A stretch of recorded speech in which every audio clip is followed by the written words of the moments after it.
Okay, did you know that you could set up your own brand kit within Canva if you have the Pro account, which is definitely less than 20. I believe it's actually less than $15 per month, but it is definitely worth it. So I'm going to show you how to do that. Mine is already set up, so I'll show you what mine is and then how you would add yours. But you're just on the home page of Canva. You'll scroll down here to brand.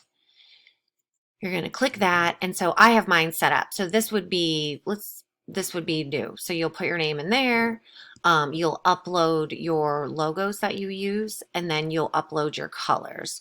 So for example, I know what my colors are. Let's just copy and paste that one just to give you an example.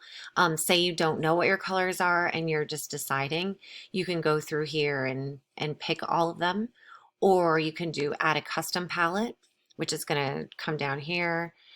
You'll click a new one and then you can type in whatever your numbers are.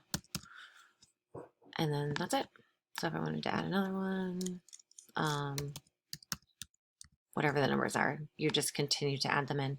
Then if you have a font, you can add in your font. So do you want your headings? What size do you want the font to be? That's pretty cool for your heading. And then you have your subheadings, and then you also have your body. So any of your text in the body, what font do you want it to be? And then you can upload any, these are the fonts that I have uploaded. So I needed to actually upload my Helvetica, but I uploaded all of them and they're in there. But you would just add a new, sorry, that's to add a new font. But you would just go in here and edit these. So whatever you wanted. Pretty easy. It's pretty cool that you're able to do that.